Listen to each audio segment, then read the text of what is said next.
కాకినాడ జిల్లా పెద్దాపురం పట్టణం 20వ వార్డు వైసీపీకి చెందిన విశ్వనాథం సత్య పరదేశి వారితో పాటు 50కి పైగా కుటుంబాలు పెద్దాపురం మాజీ మున్సిపల్ చైర్మన్ రాజా సూరిబాబు రాజు నేతృత్వంలో టీడీపీలో చేరారు. వారందరికీ టీడీపీ పోలిట్ బ్యూరో సభ్యులు నిమ్మకాయల చిన్నజప్ప పసుపు కండువాలు కప్పి సాదరంగా ఆహ్వానించారు. రాష్ట్ర భవిష్యత్తు కోసం టీడీపీతో కలిసి పనిచేసే వారికి ద్వారాలు తెరిచే ఉంటాయని చిన్నజప్ప చెప్పారు.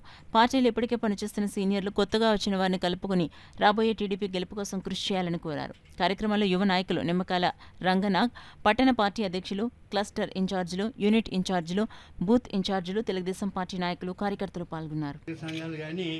గత 30 సంవత్సరాల నుంచి స్థలాల కోసం ప్రయత్నం చేస్తే జరిగిన పని 2014-2019లో రాజప్ప గారి యొక్క సహకారంతో మనం మీ అందరికీ కూడా స్థలాలు ఇవ్వటం జరిగింది. మేస్త్రికి కూడా ఇవ్వటం జరిగింది. ఒకరికైతే బిల్డింగ్ కూడా నిర్మాణం చేసాం.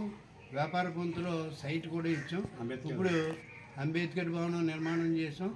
ఇలాగా మన తూర్పు కాపుల సంఘానికి ఇచ్చి అది కూడా సగంలో స్లాబ్ అయ్యి ఆగింది.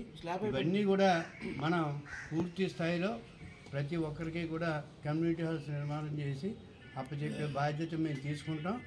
మేము మళ్ళీ మీకు కమ్యూనిటీ హాల్స్ కానీ ఇవన్నీ కూడా అభివృద్ధి కానీ రావాలి అంటే తెలుగుదేశం పార్టీ వస్తేనే ఇవన్నీ సాధ్యమవుతాయి.